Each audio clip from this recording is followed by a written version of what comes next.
always on my mind and way out of my league. Hello friends, स्वागत है एक बार फिर से आपका लिव सिंपली विद संगीता में। ज़िंदगी इसी तरह चलती रहती है। हम चाहे थक कर बैठ जाएं, किसी दिन काम करें या ना करें, बट टाइम नहीं रुकता है किसी के लिए भी। कुछ टाइम का ब्रेक लेके हम फिर से शुरू हो जाते हैं उन्हीं सब कामों में। और ब्रेक लेना अच्छी बात भी है, क्योंकि एक तरह से हम अपनी डिफ़ॉल्ट सेटिंग पर आ जाते हैं और फिर से उसी एनर्जी के साथ अपने काम शुरू कर सकते हैं। और घर की साफ सफाई एक कंटिन्यू प्रोसेस है। कई बार हम कंफ्यूज हो जाते हैं कि कहाँ से शुरू करें और कैसे करें। आज के वीडियो में मैं आपके साथ शेयर करूंगी कि किस तरह से आप अपनी किचन को, अपने घर को क्लटर फ्री और ऑर्गेनाइज रख सकते हैं। तो आइए शुरू करते हैं आज का अपना वीडियो। जैसे ही गर्मियाँ शुरू हो गई हैं, मैंने भी शुरू कर दिया है गोंद कतीरा लेना, क्योंकि गर्मियों में इससे बेटर ऑप्शन नहीं है अपनी बॉडी को, अपने आप को कूल रखने के लिए। तो आज मुझे शुरू करनी थी किचन की डीक्लटरिंग। जितनी भी ऐसी अननेसेसरी चीज़ें रखी हैं जिनको हम जमा करके रखते रहते हैं, उन सबको आज मैं निकालने वाली हूँ। जैसे कॉफ़ी की बोटल्स है हमारी, और भी जितनी भी चीज़ें हम लेकर आते हैं उनकी खाली बोतल रखी रहती है। ऐसी ऐसी चीज़ें जिनको हम जाने कब से संभाल के रखे होते हैं कि इस जगह काम आ जाएगी, उस जगह काम आ जाएगी। लेकिन जब आपकी किचन छोटी है तो आप इस तरह से अननेसेसरी चीज़ें नहीं रख सकते हैं। अब मैं इन सबको डिस्कार्ड करने वाली हूँ। डिस्कार्ड मीन्स मैं मेरी किचन से निकालने वाली हूँ। जितने भी कुछ मेरे पास ऐसे कप थे जो 2 या 3 ही बचे हैं, उन सबको मैं आज निकाल रही हूँ ताकि मेरी किचन में थोड़ा सा स्पेस बन सके।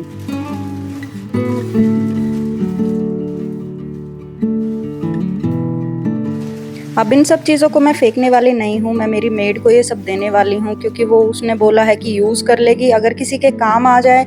इस तरह से चीज़ें आपकी निकाली हुई तो उससे बेटर कोई ऑप्शन हो ही नहीं सकता है, क्योंकि स्क्रैप में या डस्टबिन में फेंकने से अच्छा है कि इनको कोई यूज़ कर ले। तो जितनी भी इस तरह की प्लास्टिक की डिब्बियाँ थी, जो भी बोटल्स थी, कप्स वगैरह थे, वो सब चीज़ें निकाल के मैंने पैक कर दी हैं। और क्योंकि रिफाइंड ऑयल मैं यूज़ नहीं करती हूँ, तो वो भी जो मेरे पास बचा हुआ था पूरियाँ वगैरह बनाकर, वो भी मैंने इन बोटल्स में डाल के रख दिया है। मेड को दे दिया है ताकि उसके काम आ जाए।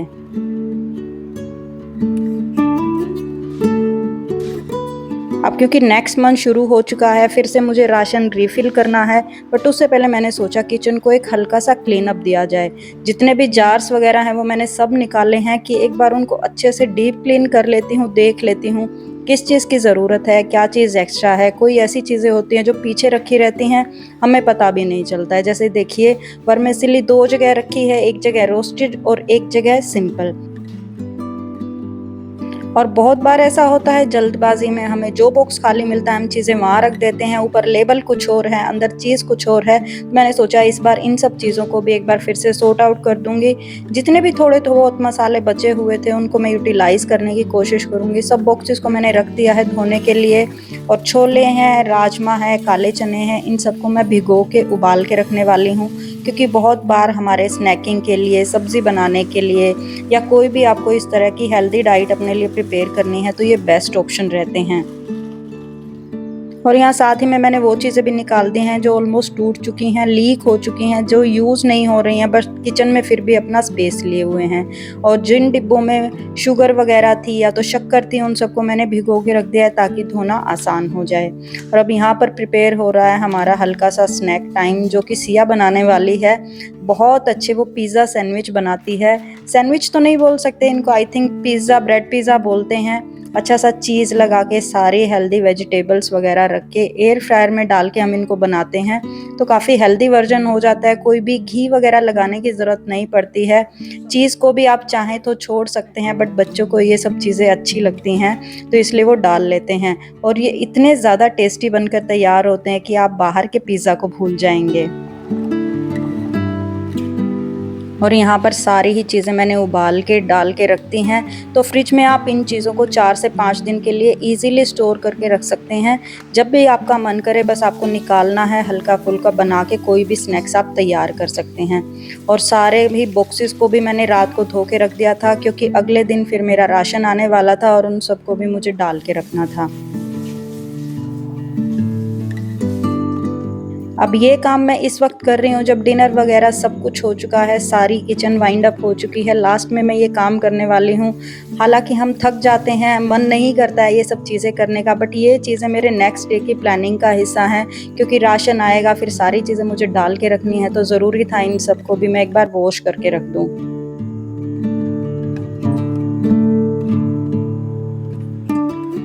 थोड़ा सा पानी निकलने के बाद मैंने इनको फ़ैन के नीचे रख दिया था। यहाँ पर थोड़ा सा एयर ड्राई हो जाएंगे, अंदर से अच्छी तरह से सूख जाएंगे, क्योंकि हम कपड़े से कितना भी साफ़ कर लें हल्का फुल्का मॉइस्चर रह जाता है और फिर कोई भी मसाला डालने में इस तरह से डर लगता है कि ख़राब ना हो जाए। बच्चों को भी धीरे धीरे हमें सब कुछ सिखाना पड़ता है, तो इसलिए मैंने इन दोनों को रिस्पॉन्सिबिलिटी दी है कि इस बार राशन की लिस्ट ये दोनों ही बनाएंगे।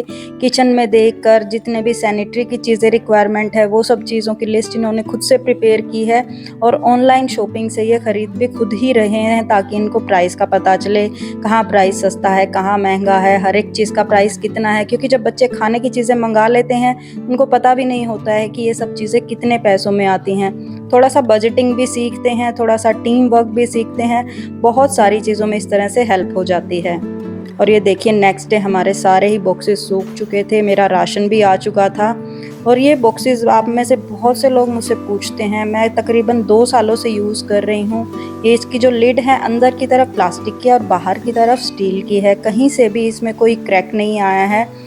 इस तरह के ब्रांड के आपको ऑनलाइन बहुत सारे बॉक्सेस मिल जाएंगे, BPA फ्री होते हैं, ये फूड ग्रेड होते हैं, तो लंबे टाइम तक आप इनको अच्छे से यूज़ कर सकते हैं। इनका माउथ भी काफ़ी वाइड है और मैंने सब पर लेबलिंग भी कर दी है। वॉश करने के बाद भी इन लेबल्स पर कुछ भी असर नहीं होता है, आप वाइट पेन की मदद से लिख लें, इसी तरह ये लंबे टाइम तक चल सकते हैं। तो यहाँ पे अब मेरा काम था कि जितना भी राशन आया है उसको लगा के रख दूँ। आटा वगैरह मैंने मंगाया है, बहुत हल्की फुल्की चीज़ें आई हैं, क्योंकि कई बार क्या होता है राशन बीच में ख़त्म हो जाता है तो बीच में भी मुझे मंगाना पड़ जाता है। गार्बेज बैग वगैरह हैं, ये सब चीज़ें लिस्ट बनाकर इस बार बच्चों ने खुद से मंगाई है, उन्होंने खुद से देखा है क्या ख़त्म हो गया है और मम्मा हर बार मंथली पैकेज में क्या क्या मंगाती है।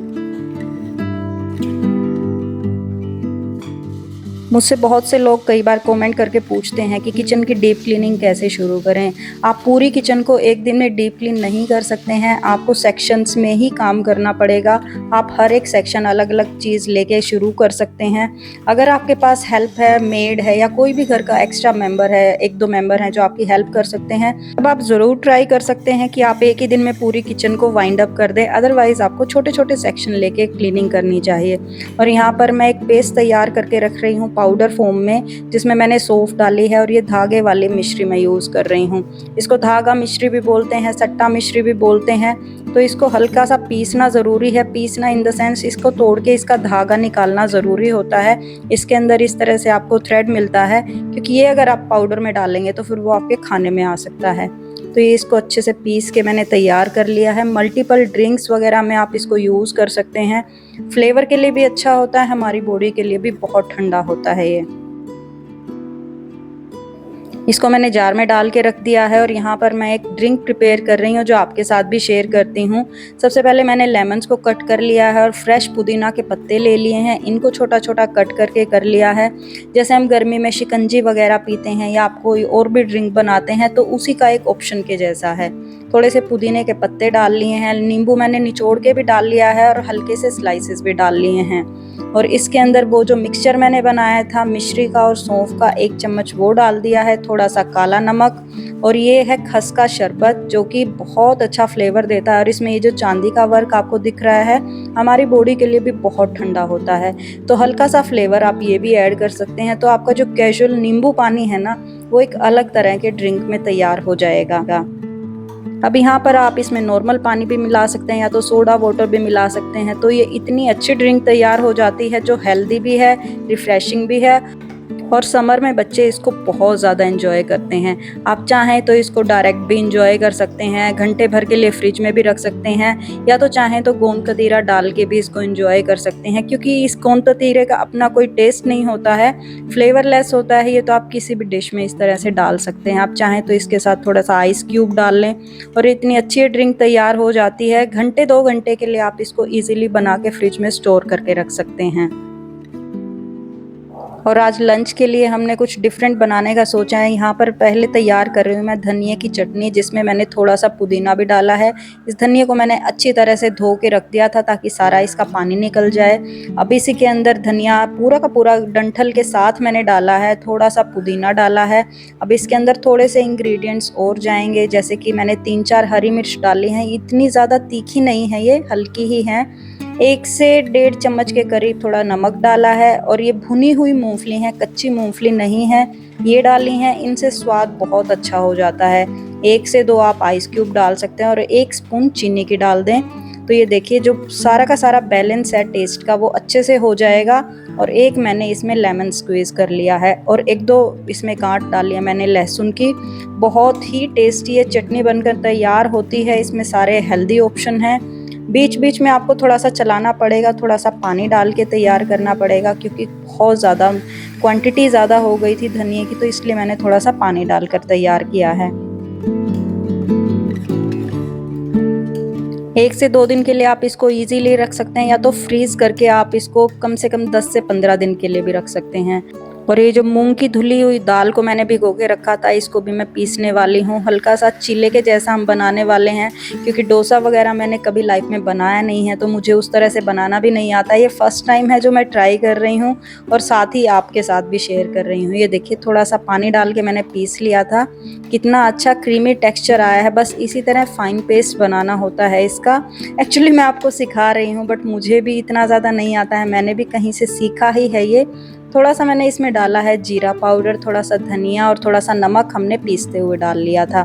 बाकी अगर कोई भी चीज़ें आप डालना चाहें तो अपने फ्लेवर के अकॉर्डिंग इसमें सब्जियां वगैरह भी कट करके डाल सकते हैं। तो नॉन स्टिक तवे को हल्का सा घी लगा के मैंने क्लीन कर लिया है। उससे क्या है ये पूरी तरह से चिपक जाएगा और साथ के साथ उठेगा नहीं कड़छी के साथ ये। और ये देखिए कितनी अच्छी तरह से ये डोसा बनकर तैयार हो गया है। मैं इसको पहली बार बना रही थी और मैं सच में बहुत खुश थी कि बड़े अच्छे से बन गया और बच्चों को भी इसका फ्लेवर बहुत ज़्यादा पसंद आया। आई नो आप में से कुछ लोग इन सब चीज़ों को पहले से बनाते भी होंगे बट मैंने फ़र्स्ट टाइम ट्राई किया तो मैंने सोचा आप लोगों के साथ भी शेयर करती हूँ। बहुत ही टेस्टी बनकर तैयार हुआ था। इसमें कुछ भी ऐसे ज़्यादा कार्बोहाइड्रेट्स नहीं है, हेल्थ के लिए बहुत अच्छा है और आपके बच्चे स्वाद में अच्छी चीज़ें, हेल्दी चीज़ें भी खा लेते हैं।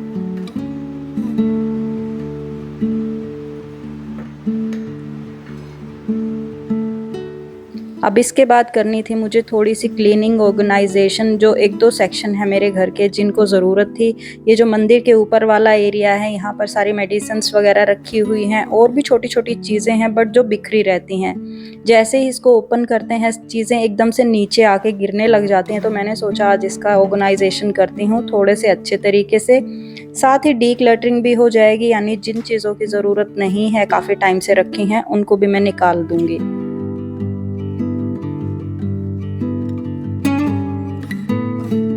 तो यहाँ पर बहुत सारी कीज़ वगैरह रखी हुई हैं, जो लॉक वगैरह हैं, एक्स्ट्रा दवाइयाँ हैं, अलग अलग एनवलप में रखी थी। उन सब की एक्सपायरी डेट वगैरह देखकर और उनकी वैल्यू देखकर कि उनकी ज़रूरत है या नहीं है, उनको मैंने रख लिया। जो फेंकने की थी उनको फेंक दिया और इस जो फर्स्ट एड का बॉक्स है हमारा, उसी के अंदर डाल के मैंने सारी चीज़ें रख दी हैं। घर में हमें जाने क्या क्या चीज़ें संभाल के रखनी पड़ती हैं। यहाँ पर 1-2 टैप रखी हैं नई, जब हमने सारी टैप्स हमारी लगवाई थी तो बिल्कुल फ्रेश टैप वगैरह रखी हैं। इस तरह से जब हम चीज़ें रीऑर्गेनाइज करते हैं ना तो एक तरह से ध्यान आ जाता है कि अच्छा घर में रखा क्या क्या है। नेक्स्ट टाइम जब ज़रूरत पड़ती है तो माइंड में कहीं ना कहीं रहता है अच्छा ये चीज़ें घर में हैं तो ये खरीदनी नहीं है। और जितने भी पुराने चार्जर्स वगैरह थे, वायर रखी थी, उन सबको भी मैंने निकाल दिया है क्योंकि इस तरह का डिजिटल कचरा भी बहुत ज़्यादा हो जाता है इलेक्ट्रॉनिक आइटम्स का हमारे पास। और बाकी की जितनी भी चीज़ें थी उनको रखने के लिए मैं यहाँ पर एक बास्केट यूज़ कर रही हूँ, ताकि जैसे ही मैं ड्रॉर को ओपन करूँ, शटर ओपन करूँ इस ड्रॉर का, तो एकदम से सारी चीज़ें आके ना गिरें।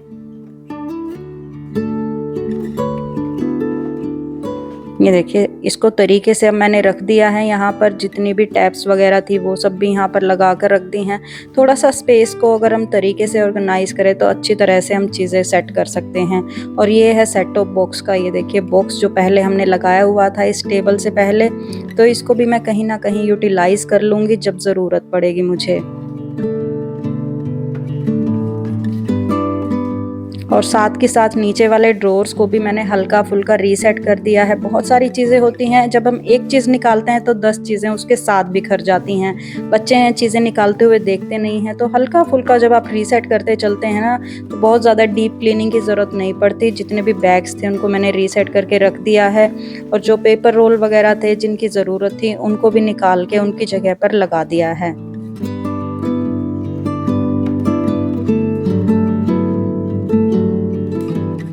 अगर आपका स्टेमिना बहुत ज़्यादा नहीं है, थोड़ी देर में आप थक जाते हैं, तो ऐसे छोटे-छोटे एरिया ले लिया कीजिए जिनको आप इजीली एन्जॉय करके काम करते हुए रीऑर्गेनाइज़ भी कर सकते हैं और आपका घर भी पूरी तरह से मैनेज रहता है। तो यहाँ पर मैं देख लेती हूँ किन-किन चीज़ों की ज़रूरत है किचन में, वॉशरूम में, उनको साथ में निकाल के यूज़ कर लेती हूँ। लाइज़ॉल की बोतल मेरी ख़त्म हो चुकी थी, उसको भी मैंने निकाल लिया है। जो स्पंज मोब है उसको भी यूज़ करना था, मुझे चेंज करना था किचन का, उसको भी अलग निकाल के रख लिया है। चीज़ों का एक बार पता चल जाता है कि क्या रखा है क्या नहीं है।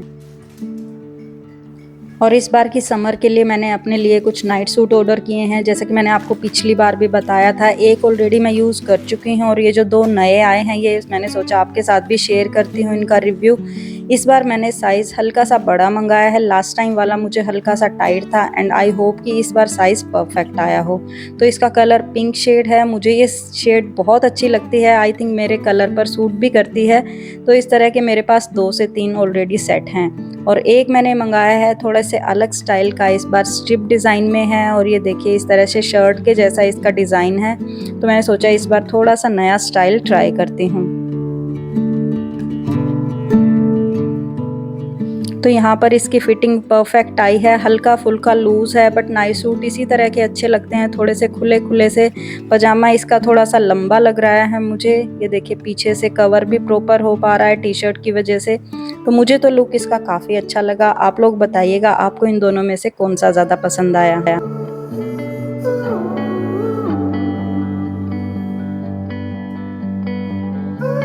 ये मैंने एल साइज़ में लिया है और हाइट है मेरी 5'3" इंच, तो बहुत ज़्यादा हाइट नहीं है क्योंकि थोड़ा सा अगर कोई लंबा है तो उसके लिए परफेक्ट रहेगा। कॉलर नेक में है, काफ़ी अच्छा खुला खुला है, इसका डिज़ाइन मुझे अच्छा लगा। आई डोंट नो मैं अब दोनों ही रखूँगी या एक रखूँगी, तो मैं आपके साथ शेयर करूँगी जैसे भी मैं यूज़ करने वाली हूँ। तो यही था आज के वीडियो में। आई होप आपको वीडियो पसंद आया होगा। मैं आपसे मिलती हूँ फिर से एक नए वीडियो के साथ। Till then take care, bye and have a nice day everyone.